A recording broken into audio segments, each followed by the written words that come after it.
आज इस वीडियो में हम लोग बात करेंगे जालियांवाला बाग हत्याकांड के विषय में। आखिर इस हत्याकांड के पीछे क्या कारण था, किस तरह से यह हत्याकांड हुआ और उसके बाद क्या हुआ, ये सारा कुछ हम लोग जानेंगे। तो देखिए, जिस समय प्रथम विश्व युद्ध चल रहा था तो उस समय भारत में राष्ट्रवादी गतिविधियां भी काफी तेज हो गई थी। जो क्रांतिकारी बंधु थे वो भी अपने स्तर पर लगे हुए थे, बाकी जो दूसरे नेता थे, गरम दल वाले, नरम दल वाले, सब जो है अपने स्तर पर लगे हुए थे। होम रूल आंदोलन चलाया गया था।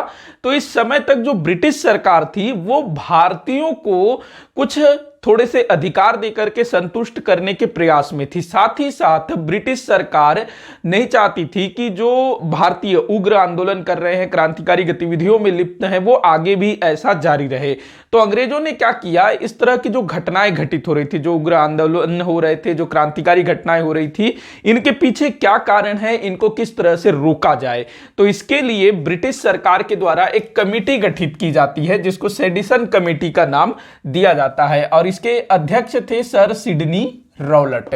तो सर सिडनी रॉलेट की अध्यक्षता में सेडिसन कमेटी गठित की गई। ध्यान रखेंगे, पूछा जाता है, ये नाम आप लोगों को याद रखना है, सर सिडनी रॉलेट। तो ये जो है पूरा जांच पड़ताल करता है कि भाई किस कारण से भारत में उग्र गतिविधियां हो रही है और उसको कैसे रोका जा सकता है। तो इसने 1918 में अपनी रिपोर्ट प्रस्तुत की, या फिर कह सकते हैं कि इसने जो है 1918 में अपनी सिफारिशें सरकार के समक्ष दी। देखिए क्या होता है, कोई भी कमेटी गठित होती है, वो जांच वांच करता है और उसके बाद फिर अपनी रिपोर्ट प्रस्तुत करता है कि भाई हाँ, ये सारी चीजें हैं और इसके लिए, इसको खत्म करने के लिए आप ये सुझाव हम आपको दे रहे हैं। तो ये भी जो है काफी सारे सुझाव देता है, काफी सारी सिफारिशें देता है। तो इसके द्वारा जो सिफारिशें दी गई थी, मतलब सर सिडनी रॉलेट के द्वारा जो सिफारिशें दी गई थी, जो सुझाव दिए गए थे, उसके आधार पर फरवरी 1919 में, तिथि याद रखना है आप लोगों को,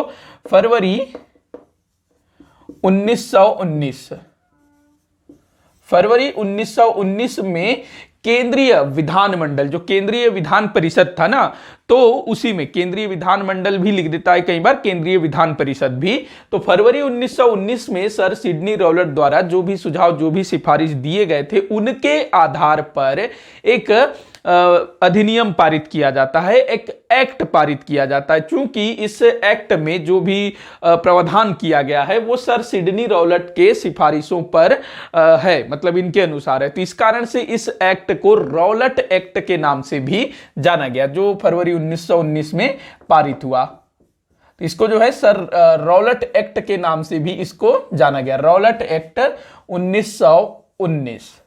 अब भाई इस एक्ट में था क्या, जो जालियांवाला बाग हत्याकांड हुआ ना, उसके पीछे यही एक्ट कारण था। तो इस एक्ट में आखिर ऐसा क्या था कि लोगों के मन में उतना गुस्सा था और इस तरह से इतने बड़ा हत्याकांड हुआ। तो देखिए, ये जो रॉलेट एक्ट था, इसके हिसाब से क्या था, जैसे कि मैंने शुरू में बताया कि ये जो कमेटी बना सर सिडनी रॉलेट की अध्यक्षता में, वो किस लिए, कि भारत में जो उग्र आंदोलन हो रहे हैं, क्रांतिकारी गतिविधियों के बढ़ने का खतरा है, तो इन सब चीजों को कैसे रोका जाए, ये सारा सुझाव इसने दिया था ना। तो इस रॉलेट एक्ट के अनुसार सरकार को एक विशेष अधिकार प्राप्त हो गया। क्या विशेष अधिकार था वो, कि सरकार जो है किसी भी व्यक्ति को केवल और केवल संदेह के आधार पर गिरफ्तार कर सकती है। उसको गिरफ्तार करने के लिए किसी भी प्रकार के वारंट की आवश्यकता नहीं होगी। मतलब देखिए, अभी क्या होता है, आप लोगों ने फिल्म वगैरह में देखा होगा कि जो पुलिस वाले हैं किसी को गिरफ्तार करने जाते हैं तो आपके खिलाफ वारंट निकला है इस टाइप से, और कई सारे जो थोड़े से हीरो होते हैं वो फिर बोलते हैं कि वारंट दिखाओ, इस टाइप से वो वारंट दिखाता है पुलिस वाला कि ये देखो तुम्हारे नाम का वारंट आया है। तो वो जो वारंट है एक तरह से पुलिस को आदेश पत्र होता है पुलिस के पास कि फला आदमी को गिरफ्तार करो। तो इस रॉलेट एक्ट के अनुसार अब जो है पुलिस को वैसे किसी वारंट की जरूरत नहीं है, मजिस्ट्रेट के ऊपर छोड़ दिया गया। मजिस्ट्रेट जो है आदेश देगा, बस बोल भर देगा कि फला आदमी को गिरफ्तार कर लो, उसको गिरफ्तार करके ले आएंगे। तो रॉलेट एक्ट के हिसाब से केवल और केवल संदेह के आधार पर कि भाई ये जो है कोई राष्ट्रवादी गतिविधियों में जुड़ा हुआ है, उग्र आंदोलन कर सकता है, क्रांतिकारी गतिविधियों गतिविधियों में जुड़ा हुआ है, ऐसा केवल और केवल संदेह के आधार पर उसको जो है कहीं भी किसी भी हालत में उसको पुलिस द्वारा उठाया जा सकता है। ये था रौलट एक्ट। अब देखिएगा, अब चलो ठीक है, उसको गिरफ्तार किया गया बिना वारंट के। उसके बाद ये था कि जिस व्यक्ति को गिरफ्तार किया जाएगा ना, वो अपना वकील नहीं कर सकता, मतलब कि उसके लिए कोई वकील नहीं होगा। नॉर्मली क्या होता है, अगर किसी को गिरफ्तार किया जाता है तो सबसे पहला चीज तो वारंट दिखाएंगे, हाँ आपके नाम से वारंट आया, गिरफ्तार करेंगे। अब उसको जो है गिरफ्तार किया जाएगा तो जो व्यक्ति गिरफ्तार हो रहा है वो अपने लिए वकील कर सकता है, अपने बचाव के लिए वकील जो है उसके लिए दलील देगा। अगर मान लो किसी कारणवश वो निचली अदालत में केस हार जाता है तो वो बाद में उच्च न्यायालय में, हाई कोर्ट में या फिर सर्वोच्च न्यायालय में अपील कर सकता है। तो यहां पर ऐसा कुछ नहीं था, कोई भी व्यक्ति गिरफ्तार होता है तो उसको जो है वकील करने का अधिकार नहीं था, वकील नहीं कर सकता वो। अब वकील नहीं है तो दलील भी नहीं होगा और अपील भी नहीं होगा। तो इसको बोला गया न वकील, न दलील, न अपील। मतलब कि जो व्यक्ति गिरफ्तार हो रहा है उसको पुलिस वाले जो है बिना वारंट के ही गिरफ्तार करेंगे, जेल में ले जाकर डाल देंगे, उसको मारेंगे, पीटेंगे, जैसा भी करेंगे। 2 साल तक उसको गिरफ्तार करके रख सकते थे इस रौलट एक्ट के अनुसार, भले उसके कुछ किया ना जाए, भले उसने कुछ किया ना हो, और वो भी बिना वारंट के। और उसको जो है किसी भी प्रकार का कोई वकील करने का अधिकार नहीं था, कहीं दलील करने का अधिकार नहीं था, और किसी भी न्यायालय में अपील करने का अधिकार नहीं था। तो सोचिए कितना, मतलब आज के डेट में भी अगर किसी को पुलिस उठा के ले जाता है तो अगर ऐसा हो तो देखो कितना बड़ा आंदोलन हो सकता है ना। अभी क्या होता है भाई, पहले वारंट दिखाते हैं, फिर उसके बाद अगर कोई गिरफ्तार हुआ तो फिर वकील किया जाता है, कोर्ट में केस चलता है, अगर उस कोर्ट में काम नहीं बना तो हाई कोर्ट में जाते हैं, सर्वोच्च न्यायालय में जाते हैं, इस तरह से। तो यहां पर जो है ये सारे अधिकारों का हनन हो रहा था। तो इस चीज का जो है उस समय के तमाम लोगों ने, बड़े बड़े नेताओं ने तो विरोध किया ही किया, साथ ही साथ आम जनता ने भी इस रौलट एक्ट का बहुत ज्यादा विरोध किया। अब देखिएगा, महात्मा गांधी इस समय तक भारत आ चुके थे। 1915 में वो भारत आए तो वो भी जो है यहां पर मोर्चा संभाल लेते हैं। दिल्ली में एक व्यक्ति का नाम याद रखेंगे, दिल्ली पूछा जाता है, दिल्ली स्वामी श्रद्धानंद, स्वामी श्रद्धानंद। इन्होंने जो है दिल्ली में मोर्चा संभाला था, और कहते हैं इन्होंने दिल्ली के क्या कहते हैं मस्जिद से इन्होंने भाषण भी दिया था, स्वामी श्रद्धानंद जी ने। और स्वामी श्रद्धानंद जी ने इस ये जो रौलट एक्ट है इसके विरुद्ध वहां आंदोलन भी चलाया, जिसमें पुलिस ने लाठीचार्ज किया, गोली वगैरह चलाया, तो 5 लोग जो है घायल भी हुए थे। दिल्ली में एक और व्यक्ति का नाम याद रखेंगे जो कि पंजाब से थे, डॉक्टर सत्यपाल, डॉक्टर सत्यपाल। तो क्या हुआ था कि जो स्वामी विवेकानंद जी थे और डॉक्टर सत्यपाल, ये लोग जो हैं महात्मा गांधी जी को दिल्ली आमंत्रित करते हैं। किनको? गांधी जी को दिल्ली आमंत्रित करते हैं और गांधी जी दिल्ली आते हैं। इसके बाद 6 अप्रैल, ये वाला टाइम याद रखना है आप लोगों को, 6 अप्रैल 1919, ये जो रौलट एक्ट है ये फरवरी 1919 में पारित हुआ था। तो 6 अप्रैल 1919 को महात्मा गांधी जी ने, किन्होंने? महात्मा गांधी जी ने देशव्यापी हड़ताल का आयोजन किया। कब? 6 अप्रैल 1919 को गांधी जी ने देशव्यापी हड़ताल का आयोजन किया। पूछा जाता है इसके अलावा गांधी जी ने सत्याग्रह सभा का भी स्थापना किया। सत्याग्रह सभा, क्योंकि इनको जो है सत्याग्रह करना था अहिंसात्मक तरीके से, तो इन्होंने जो है सत्याग्रह सभा की स्थापना की और होम रूल आंदोलन से जुड़े हुए जितने भी कार्यकर्ता थे उनको अपने साथ शामिल कर लिया, और भी काफी सारे लोग इनके साथ जो है जुड़ गए। तो सत्याग्रह सभा की स्थापना की गांधी जी ने, ध्यान रखेंगे 6 अप्रैल 1919 को इन्होंने जो है देशव्यापी हड़ताल किया। अब देखिए क्या होता है, अब गांधी जी भाई कोई आम आदमी तो थे नहीं, जहां भी जाते थे अंग्रेजों की हालत खराब करके रख देते थे। तो क्या होता है, 8 अप्रैल 1919, सारी घटनाएं 1919 की है।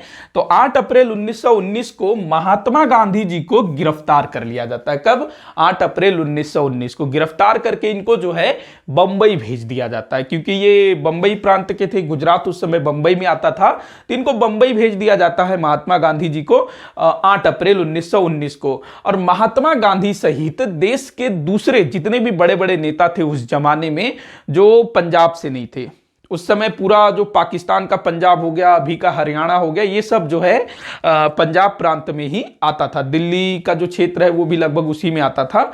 तो अलग था वैसे, तो पंजाब प्रांत काफी बड़ा था। तो महात्मा गांधी हो गए और दूसरे बड़े बड़े नेता जो भी उस समय थे, सबका जो है पंजाब में प्रवेश पर रोक लगा दिया जाता है, क्योंकि रौलट एक्ट का ना देश में सबसे ज्यादा विरोध पंजाब में हो रहा था। क्योंकि उस समय में पंजाब में काफी सारी क्रांतिकारी गतिविधियां घटित हुई थी, जैसे कि गदर पार्टी के काफी सारे लोग वहां पर आके रह रहे थे, तो वो लोग जो है क्रांति की तैयारी वगैरह कर रहे थे। तो पंजाब जो है इसका काफी ज्यादा विरोध कर रहा था। तो इसी कारण से गांधी जी और दूसरे नेताओं को पंजाब पर प्रवेश पर रोक लगा दी जाती है। इनको जो है 8 अप्रैल 1919 को गिरफ्तार करके बंबई भेज दिया जाता है, जहां से वो अहमदाबाद चले जाते हैं। कहां चले जाते हैं? अहमदाबाद।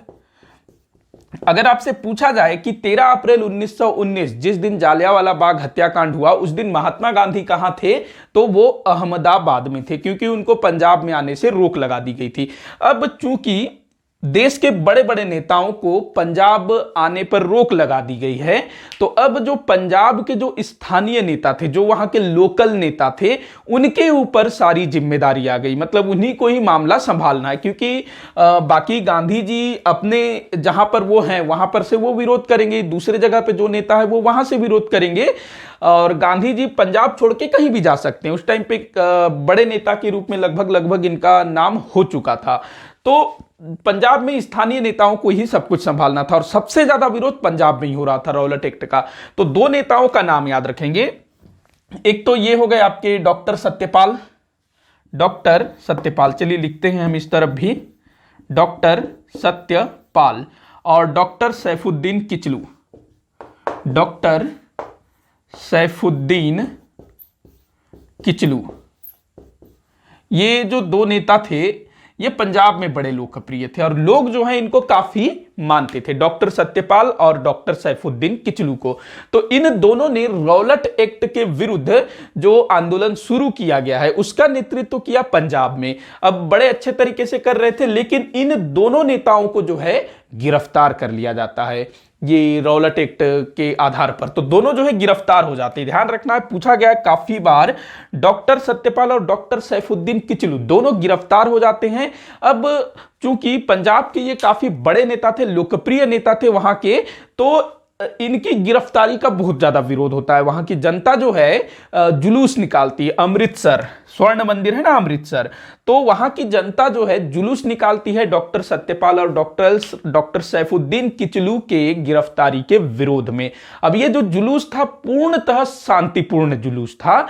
अब जो पुलिस है वो क्या करती है, जुलूस को आगे बढ़ने से रोकने की कोशिश करती है, जो अपना डंडा वंडा लेकर के उसको आगे बढ़ने से रोकने की कोशिश करती है, लेकिन पुलिस जो है भीड़ को काबू नहीं कर पाती है, उसको आगे बढ़ने से रोक नहीं पाती है। अब क्या होता है, वहां जो भी अधिकारी तैनात था उसने जो है भीड़ पर गोली चलाने का आदेश दे दिया, और इस गोलीबारी में 2 जुलूस में शामिल लोग वो जो है मारे जाते हैं इस जुलूस में। अब इससे क्या होता है, 2 लोग मारे गए तो इससे जो भीड़ है बहुत ज्यादा उग्र हो जाती है, और वो जो भीड़ है अमृतसर शहर में जो भी सरकारी इमारतें होती है उनको नुकसान पहुंचाना शुरू कर देती है। इसके अलावा जो डाक विभाग से संबंधित जो भी चीजें थी, जो पोस्ट बॉक्स वगैरह होता है, जो तार टेलीग्राम की जो लाइनें हैं, उन सबको भी बर्बाद कर देती है भीड़। ये जब जुलूस पे गोली चलाई जाती है उसके बाद अब ये चीजें हो जाता है। अब इसके बाद पंजाब में हालात खराब हो रहा है, स्पेशली अमृतसर में। तो क्या होता है, अमृतसर में 10 अप्रैल 1919 अमृतसर शहर की जिम्मेदारी एक ब्रिगेडियर जनरल आर डायर को सौंपा जाता है। किसको? ब्रिगेडियर जनरल आर डायर, एक सैन्य अधिकारी था। और इस समय पंजाब का जो गवर्नर था ना वो था माइकल ओ डायर। ध्यान रखेंगे, ये आर डायर है और वो जो है माइकल ओ डायर। तो ब्रिगेडियर जनरल आर डायर, इसको जो है अमृतसर शहर की जिम्मेदारी दी जाती है, क्योंकि यहां पर काफी मतलब माहौल खराब है और ये इस तरह के माहौल को संभालने में एक्सपर्ट माना जाता था। अब जैसे ही brigadier general R Dyer Amritsar की वहां पर अपना काम संभालता है, तो ये क्या करता है, 12 अप्रैल 1919 को कुछ गिरफ्तारियां करता है, कुछ लोगों को गिरफ्तार करता है और पूरे अमृतसर शहर में मार्शल लॉ लगा देता है, मतलब कर्फ्यू लगा देता है। कहीं भी आप जो है भीड़ लगा करके खड़े नहीं हो सकते, अगर भीड़ लगा के खड़े हो जाओगे आपको हमको गिरफ्तार करना होगा, कहीं भी कोई सभा नहीं कर सकता। तो ये चीजें जो है होती है, मार्शल लॉ लगा दी जाती है। अब देखिएगा दिन आता है 13 अप्रैल 1919 का, जिस दिन ये वाली घटना घटित हुई थी, जालियांवाला बाग हत्याकांड। अब चूंकि माहौल जो है काफी खराब हो रहा है, डॉक्टर सत्यपाल, डॉक्टर सैफुद्दीन किचलू, इनको गिरफ्तार कर लिया गया है। देश के जितने बड़े बड़े नेता हैं उनके पंजाब आने पर रोक लगा दी गई है। तो एक तरह से जो पंजाब की जो जनता है, स्पेशली जो अमृतसर की जो जनता है, वो एक तरह से नेतृत्व विहीन हो गई। उनका नेतृत्व कौन करे? तो जो लोकल जो छोटे छोटे नेता थे, होते हैं ना, एक जैसे जो होते जैसे डॉक्टर सत्यपाल, सैफुद्दीन किचलू, उनके नीचे जो नेता रहे होंगे तो वो लोग जो है नेतृत्व करना शुरू कर देते हैं। तो 13 अप्रैल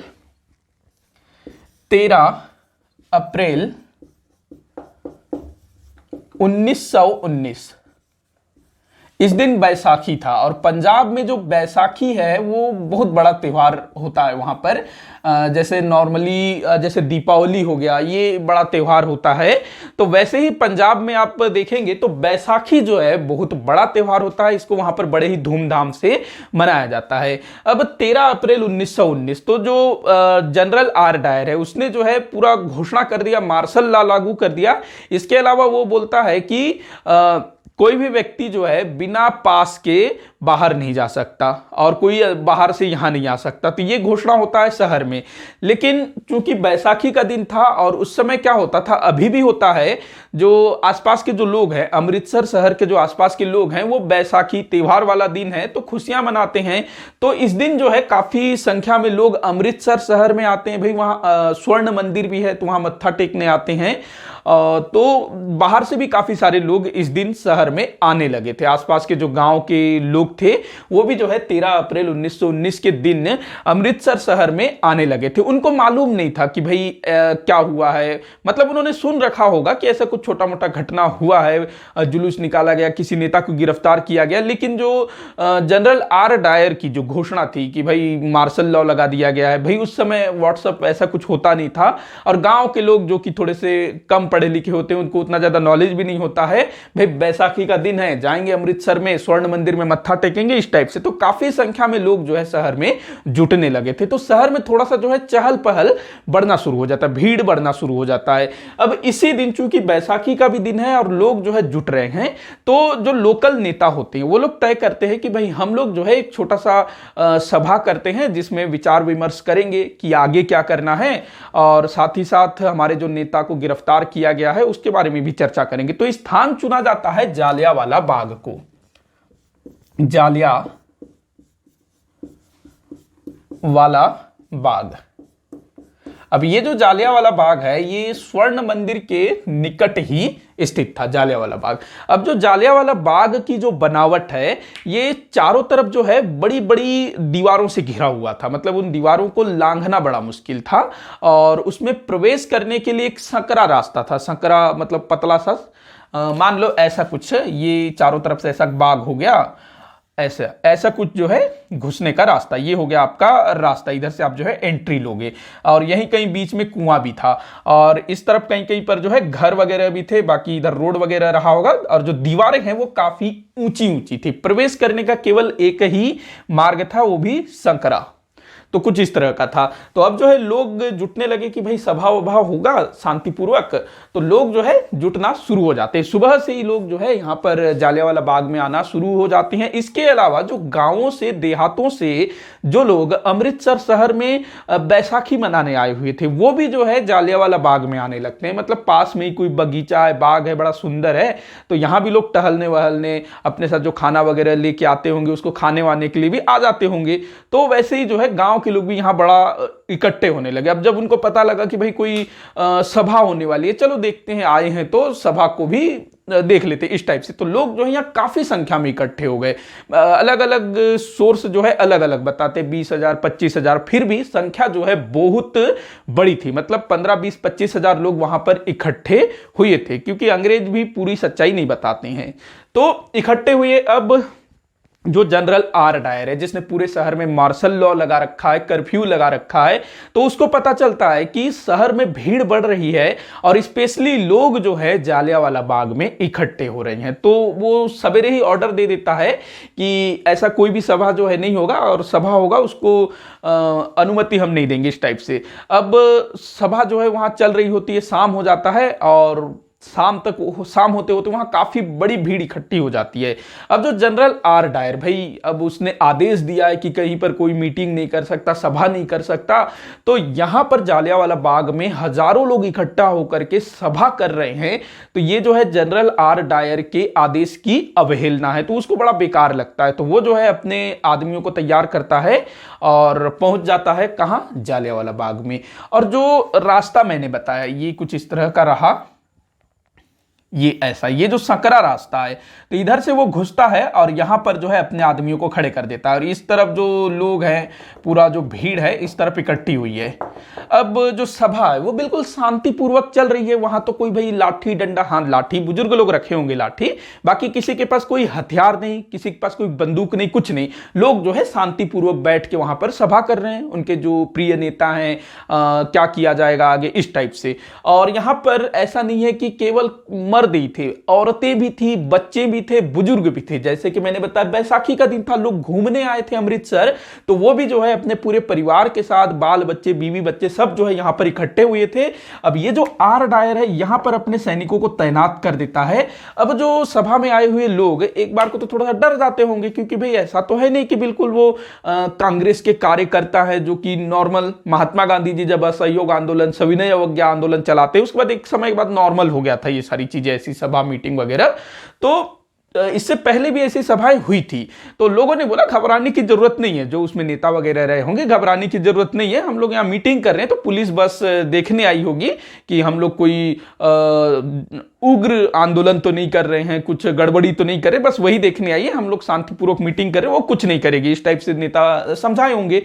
अब सब जो वहां पर नॉर्मल थे, और जाहिर सी बात है अभी भी देखिए, अगर कहीं भी कुछ भी अगर शांतिपूर्वक ढंग से होता है ना, तो वहां पर पुलिस लाठी तक नहीं चला सकती, आप यकीन करिए। वहीं अगर आप पत्थर उठा करके पुलिस को मारेंगे ना, तो बदले में वो फिर गोली चलाएगा या डंडा चलाएगा। अगर आप शांतिपूर्वक किसी चीज का विरोध करेंगे, तो वहां सामने वाला भी जो है वो मतलब सोच में पड़ जाएगा यार कि इसको रोके कैसे, क्योंकि आप शांतिपूर्वक काम कर रहे हो ना, शांतिपूर्वक विरोध कर रहे हो, तो वहां गोली नहीं चलाया जा सकता, डंडा नहीं चलाया जा सकता। तो यहां भी बिल्कुल नेताओं को बिल्कुल भरोसा था कि भाई अंग्रेज सरकार बस ऐसे ही उनका अपना ड्यूटी निभाने आए होंगे। लेकिन यहां पर जो जनरल आर डायर है, पता नहीं उसके दिमाग में क्या चल रहा था, उसने अपने सैनिकों को आदेश दिया पोजीशन लेने के लिए, जो होता है ना इस तरह से पोजीशन लो।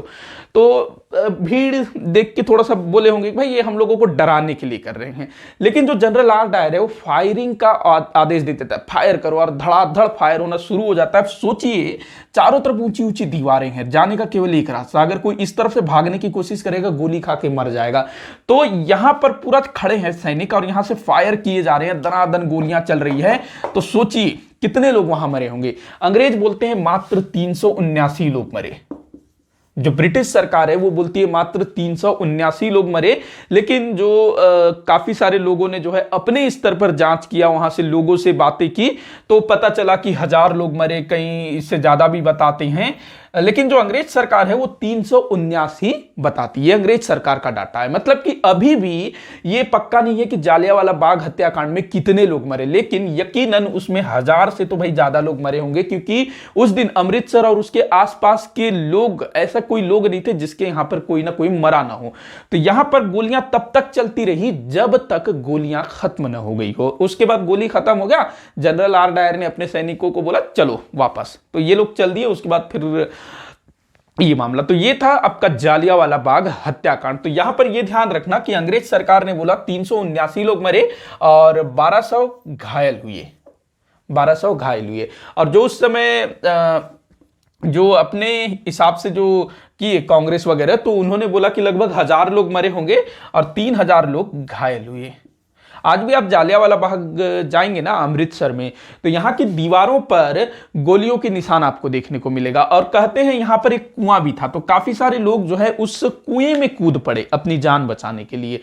लेकिन लोग जो है वहां बड़ी संख्या में कूद गए, तो काफी सारे लोग वहां पर दब के मर गए। तो ये जालियांवाला बाग। अब हम लोग बात करते हैं हंटर कमेटी। हंटर कमेटी, अच्छा यहां एक चीज ध्यान रखेंगे, जो जनरल आर डायर था ना, ब्रिगेडियर जनरल आर डायर, वो अमृतसर का जिम्मेदारी उसको सौंपी गई थी, एक तरह से अमृतसर का प्रशासक, जिसने इस पूरे घटनाक्रम को अंजाम दिया। और उस समय पंजाब प्रांत का गवर्नर था माइकल ओ डायर। तो दोनों जो है एक ही सरनेम है, डायर डायर। तो जब ये घटना घटित हुई ना, तो काफी सारे लोगों ने इसका निंदा किया। तो जो जो माइकल ओ डायर है, उसने क्या बोला सुनिए, जो पंजाब का गवर्नर है।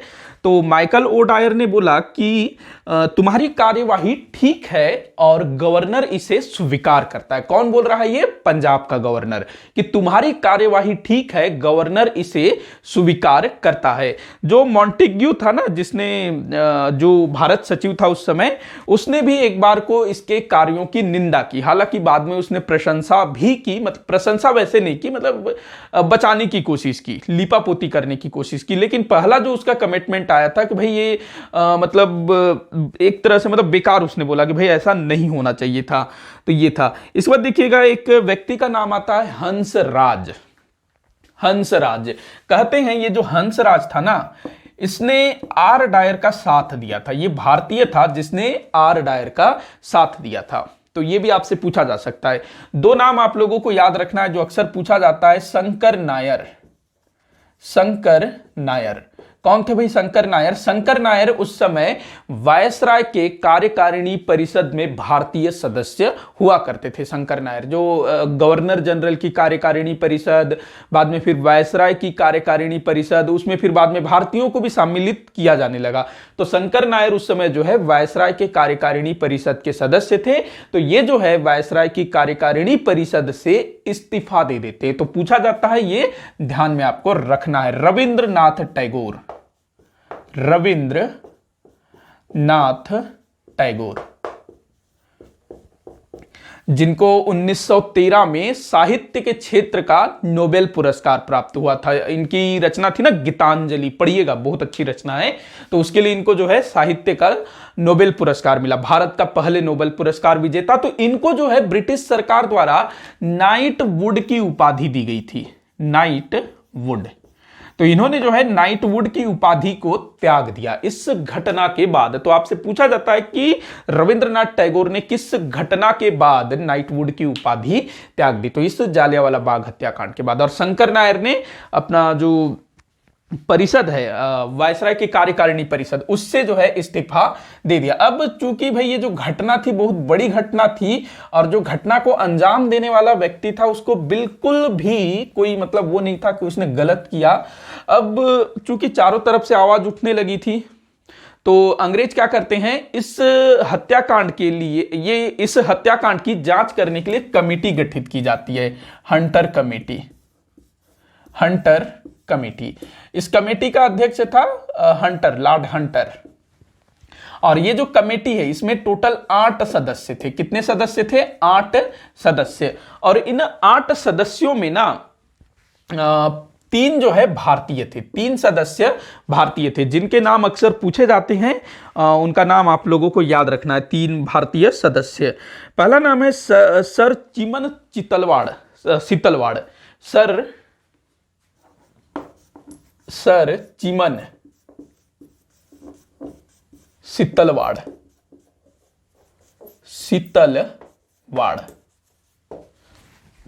दूसरा नाम है साहबजादा सुल्तान अहमद। साहबजादा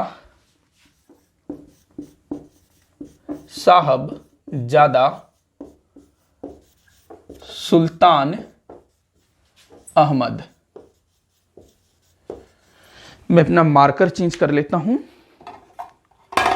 साहबजादा सुल्तान अहमद। तीसरा नाम है जगत नारायण। जगत नारायण। तो ये तीन लोग, इन नाम को याद रखना है। सर चिमन सीतलवाड़, सर चिमन सीतलवाड़, साहबजादा सुल्तान अहमद और जगत नारायण।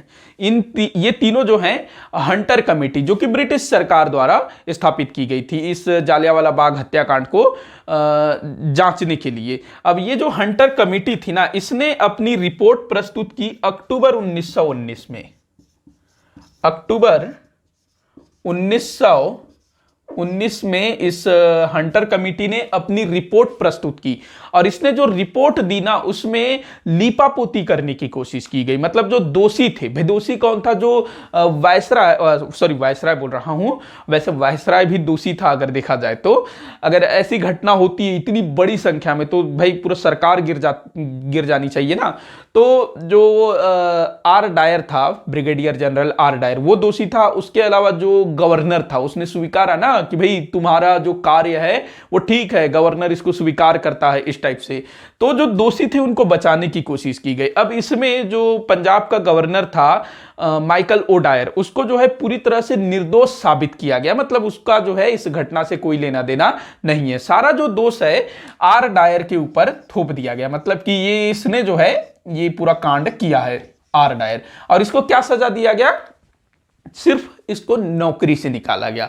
नौकरी से भी क्या निकाला गया? इसको एक तरह से जो है भारत से जो है वापस इंग्लैंड भेज दिया गया। वहां पर कोई अच्छा सा पोस्ट दे दिया गया होगा, कहने को इसको जो है नौकरी से निकाला गया। मतलब भारत से इसको बाहर भेजा गया आर डायर को।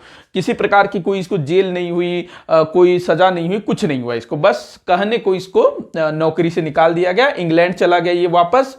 और इंग्लैंड में इसके साथ क्या हुआ पता है? वहां के जो समाचार पत्र थे ना, ब्रिटिश समाचार पत्र, उन्होंने इसकी बहुत ज्यादा तारीफ की। ब्रिटिश साम्राज्य का रक्षक, ब्रिटिश साम्राज्य का शेर, ऐसे समाचार पत्रों में इसके बारे में लिखे गए। इसके अलावा जो बड़े बड़े लोग थे, जैसे कि मॉन्टेग्यू, जिसने शुरू में इस घटना की एक तरह से निंदा की थी कि यह निंदनीय घटना, इस टाइप से, तो मॉन्टेग्यू ने भी ना बाद में इसकी एक तरह से सीधे प्रशंसा तो नहीं की, लेकिन फिर भी इसका बचाव करने की कोशिश की। तो ब्रिटिश जनता ने इसको जो है ब्रिटिश साम्राज्य का रक्षक, ब्रिटिश साम्राज्य का शेर, इस तरह की उपाधि इसको दी। तो कुछ नहीं हुआ, जो भी दोषी थे वो निर्दोष मतलब बाहर घूमते रहे। अब देखिएगा भारतीय राष्ट्रीय कांग्रेस, उसने भी जो है एक जांच कमेटी बनाई कांग्रेस ने। किसके अध्यक्षता में? मदन मोहन मालवीय, मदन मोहन मालवीय जी की अध्यक्षता में भारतीय राष्ट्रीय कांग्रेस ने एक जांच कमेटी गठित की। इसमें कौन कौन लोग शामिल थे? महात्मा गांधी जी थे इसमें, महात्मा गांधी, मोतीलाल नेहरू, मोतीलाल नेहरू, अब्बास तैयब जी, अब्बास तैयब जी, ये थे। उसके बाद सी आर दास, चितरंजन दास, सी आर दास। उसके बाद पुपुल जयकर, इनका नाम बहुत सारे लोग भूल जाते हैं, पुपुल जयकर। तो ये सब जो है इस जांच कमेटी के सदस्य थे। अब जो भारतीय राष्ट्रीय कांग्रेस की जो जांच कमेटी थी, वो फिर अपना जांच वगैरह करती है, बताती है भाई इसमें बहुत सारे लोग मरे। अब ये जो है एक मतलब ब्रिटिश सरकार से एक अनुरोध ही कर सकती थी, आदेश तो दे नहीं सकती थी। तो ब्रिटिश सरकार से अपील करती है, अनुरोध करती है कि जो भी दोषी हैं उनको कठोर दंड दिया जाए। जो मतलब जनरल आर डायर है, वहां का जो गवर्नर है, उन सबको जो है कठोर दंड दिया जाए। इसके अलावा इस हत्याकांड में, इस घटना में जितने भी लोग मारे गए हैं, उनके परिवार वाले को आर्थिक मदद दी जाए, उनको मतलब मुआवजा दिया जाए। ये जो है ये लोग सिफारिश करते हैं। लेकिन भाई ब्रिटिश सरकार वो कहां से मानेगी? कांग्रेस क्या मतलब अंग्रेजों की कुछ वो थी? तो कोई सुनवाई नहीं होती है। बस ये भी जो एक तरह से नाम के लिए बना था, कुछ होता नहीं है, किसी भी दोषी को कुछ सजा मिलती नहीं है। एक व्यक्ति का नाम याद रखेंगे, उधम सिंह। मतलब किसी से कुछ हुआ नहीं तो उधम सिंह ने सारा जो है मतलब जो भी दोषी है उनको दंडित करने का जो जिम्मा है खुद अपने सर पे उठा लिया। अब जो उधम सिंह है ये कहते हैं कि जब ये हत्याकांड हुई 13 अप्रैल 1919 तो ये वहां पर थे। अब ये क्या करते हैं उधम सिंह, ये अपना टारगेट चुनते हैं माइकल ओडायर। ये उस समय गवर्नर था। भाई इतनी बड़ी घटना इसकी जानकारी के बिना न हो ये तो संभव ही नहीं है। तो जनरल माइकल ओडायर जो कि उस समय पंजाब का गवर्नर था, तो इसको मारने का प्लान बनाते हैं। कौन? उधम सिंह। तो माइकल ओडायर को मारने के लिए ये चूंकि इंग्लैंड चला गया था तो ये इंग्लैंड चले जाते हैं और कई वर्षों तक रह करके एक उचित मौके की तलाश में होते हैं। वहां जाकर के वो गाड़ी खरीदते हैं, बंदूक खरीदते हैं। गाड़ी इसलिए खरीदते हैं ताकि इसकी खोज में वो आराम से यहां से वहां जा सके। इनको मौका मिलता है 1940 में। एक सभा में माइकल ओडायर पहुंचा हुआ था, तो यहां पर उधम सिंह भी पहुंच जाते हैं। अपने साथ एक किताब में वो जो है बंदूक छुपा करके ले गए थे और मौका पाकर के बंदूक निकाल के माइकल ओडायर को मार डालते हैं और वहां अपने आप को गिरफ्तार कर देते हैं। मतलब भागते नहीं है भाई, अपना काम तो हो गया ना, अब भाग के क्या फायदा, काम तो हो गया अपना, खत्म काम। अब जो है वो अपने आप को गिरफ्तार करवा लेते हैं और बाद में उनको वहीं पर इंग्लैंड में फांसी दी जाती है। तो इस तरह से ये जो एक दोषी को सजा बाद में मिली लगभग 21 साल के बाद। तो ये था जालियांवाला बाग हत्याकांड, जिसके पीछे रॉलेट एक्ट जिम्मेदार था। बाद में फिर हंटर कमेटी बना। तो वीडियो आप लोगों को कैसा लगा कमेंट करके जरूर बताइएगा। जितना हो सके उतना इसको आप लोग शेयर करिएगा, चैनल को सब्सक्राइब करिएगा। वीडियो को आखिर तक देखने के लिए बहुत बहुत धन्यवाद।